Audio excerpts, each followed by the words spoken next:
So we just made some fresh paneer or fresh cheese using lime to break the molecules down in order to get cheese from the milk. We use lime because lime is alkaline in its after effect, unlike any of the other sour ingredients that you may use, like lemon, which is okay to use occasionally if you don't have lime available, or vinegar or citric acid. Those things you want to stay away from, because lime within your physiology has the intelligence to become immediately transformed into an alkaline medium and to help overall. So use lime whenever you can. And the whey water that you got making the paneer, unfortunately we don't want to use because it's very high in fat and it's heavy, unless you're using low fat milk. But it's recommended that you use high fat milk or full fat milk, so that it's not processed. Anything that's not processed, that's closest to its natural state,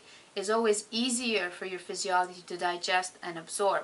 So even though your diet might call for lower fat things, if you get full fat milk and make paneer out of that and then eat it with the right spices that help metabolize fat, you're actually probably gaining more out of that than, less, or than if you were getting the low fat ingredients. So that's why you want to throw this away, even though in some traditional Indian recipes they use this water to make sweets and other kinds of food items, but we don't want to deal with that. We want to stay away from that.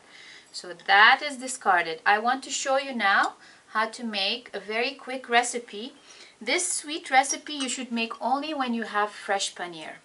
When the paneer has just been made and it's still hot, it's still infused with agni, the molecules in the paneer are still not fully bonded and the paneer is softer, it's even easier to digest and tastes so good.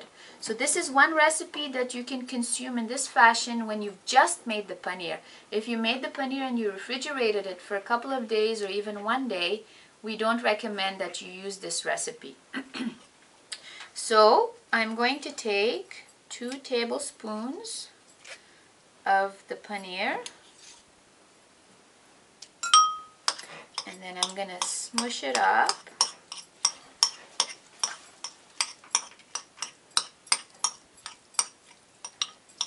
as much as possible.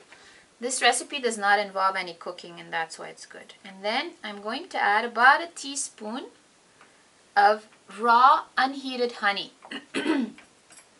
Raw unheated because honey, according to the Ayurvedic texts, is a food element that should not be heated. It has a lot of agneya already, and when it's heated it turns toxic. It becomes toxic in our physiology. So we want to get unheated, raw, unprocessed honey, which nowadays thankfully is available. So we want to mix all that in and we want to add a couple of pinches of nutmeg, good quality nutmeg. 1, 2. The nutmeg will give it a flavor.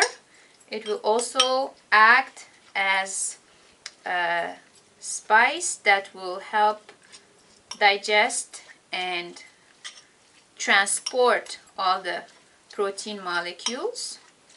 And you just mix it in nicely. Oh, it smells so good. And there you go. This is your fresh paneer, Ayurvedic fresh paneer dish. So don't forget honey, paneer, and then the nutmeg that acts as a carrier, as a yogvahi, as they say in the Ayurvedic texts. I hope you enjoy your dessert, and thank you very much.